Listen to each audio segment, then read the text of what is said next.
Salutations, geeks et geekettes! Aujourd'hui, je vous présente dans la collection Rimini Édition le film Magic. Et j'ai encore dit collection Rimini Édition, alors que c'est collection Angoisse chez Rimini Édition. Mais marqué Angoisse quelque part, bordel de merde, on n'en sait rien que c'est une collection qui s'appelle Angoisse. Donc voilà, Magic, un film avec Anthony Hopkins, avec des vaches. Anthony Hopkins, ainsi que Burgess Meredith, donc qui est l'acteur qui joue Mickey dans Rocky. Rien à voir avec la souris. Donc un film de 1978, un film américain en couleur que vous trouverez en français ou en VOST. Un film d'environ 1h45. C'est un film que j'avais en VHS quand j'étais môme et je l'ai vu, j'avais 10 ans. Et je me suis fait chier comme un rat mort fossilisé à l'Assemblée nationale. C'était vraiment pour moi, hein, dans ma tête d'enfant, d'une nullité absolue. C'était extrêmement long et chiant. J'en ai gardé un très mauvais souvenir pendant des années et des années.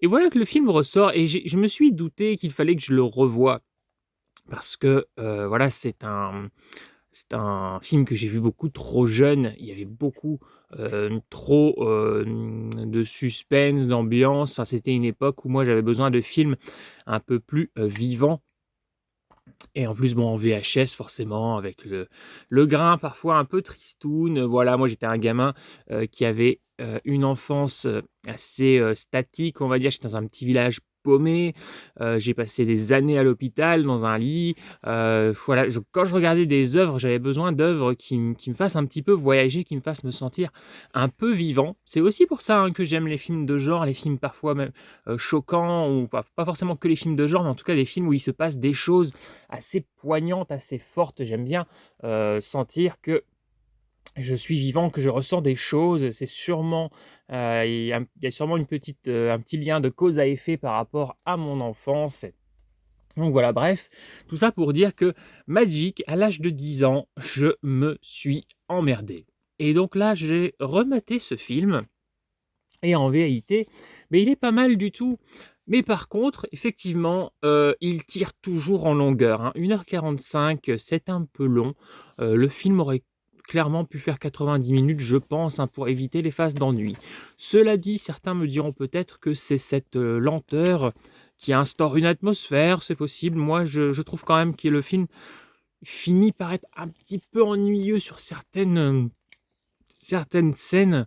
Malgré un Anthony Hopkins, hein, qui est, vraiment incroyable, mais en même temps, comme d'habitude, j'ai envie de dire, Anthony Hopkins est un acteur excellent, c'est un de mes acteurs préférés. Toute cette histoire avec, la marionnette, moi j'étais très attiré par ça, en fait, quand j'étais môme parce que le tout premier souvenir, d'enfance que j'ai de films d'horreur, c'est Chucky.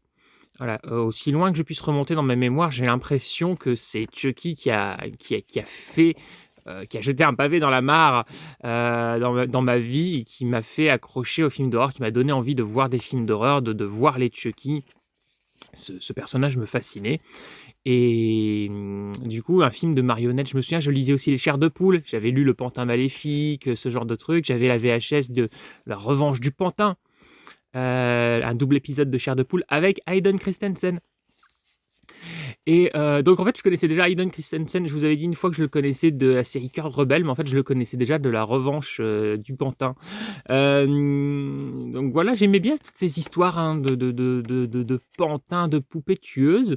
Et donc j'en attendais un peu beaucoup de ce film. J'attendais pas du tout un film vraiment basé sur C'est un drame psychologique, il y a du suspense, il y a une atmosphère et je pense que c'est bien de le savoir avant de le regarder. Bon, moi quand j'étais môme, j'avais pas accès à des informations, je pouvais pas trop savoir grand-chose du film à part lire, le pitch sur la VHS. Donc voilà, je me suis embarqué dans un film qui était beaucoup trop, suspense, ambiance pour moi à l'époque. Aujourd'hui, j'ai su le réapprécier. Comme d'habitude, ma petite remarque sur l'absence de visuel derrière les disques, c'est dommage. Donc voilà, mais en fait le film est vraiment pas mal, je vais vous le conseiller.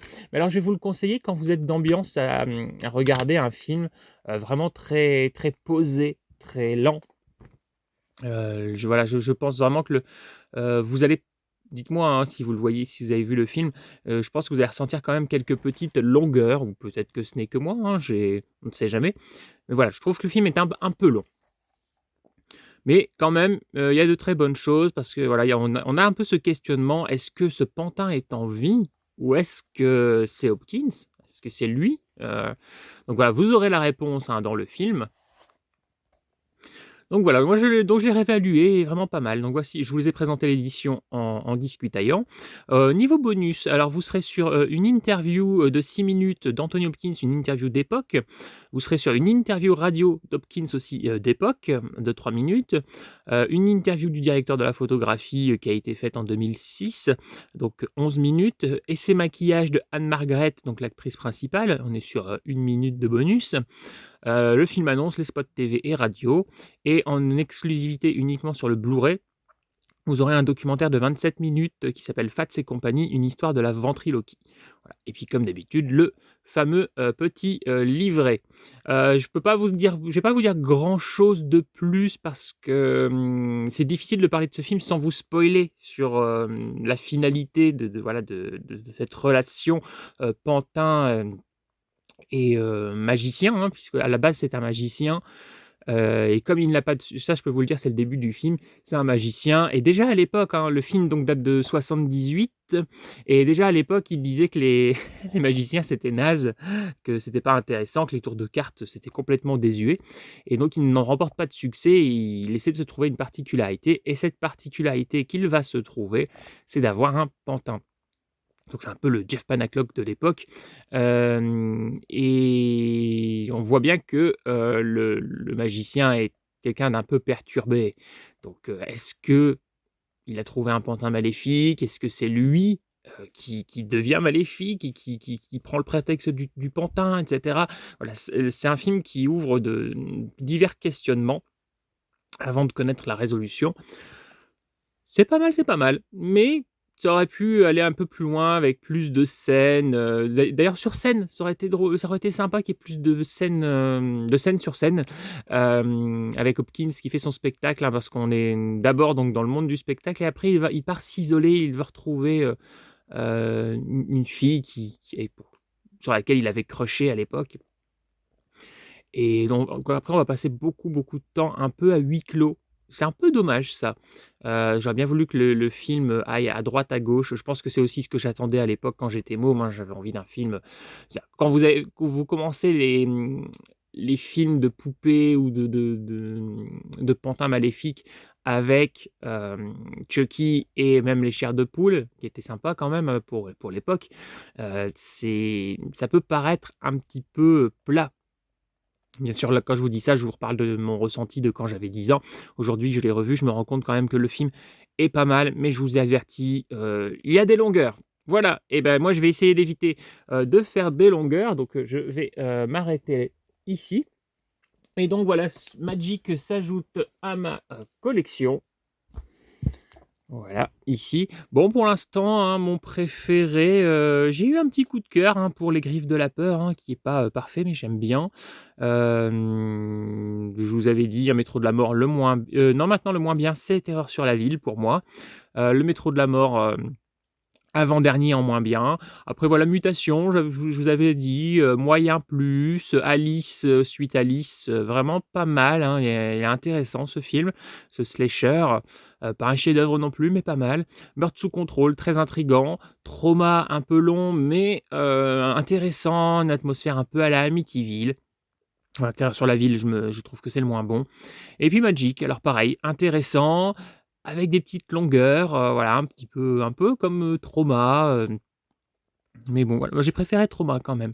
Voilà, dites-moi si vous, l'avez vu et celui-ci, n'a pas de titre, hein, sur, la tranche, intérieure. Vous voyez, c'est pas tout le temps, hein, c'est dommage ça, c'est petit détail, mais bon. Voilà, et bah, écoutez, moi je vous laisse, je repars vers la geekerie et au-delà.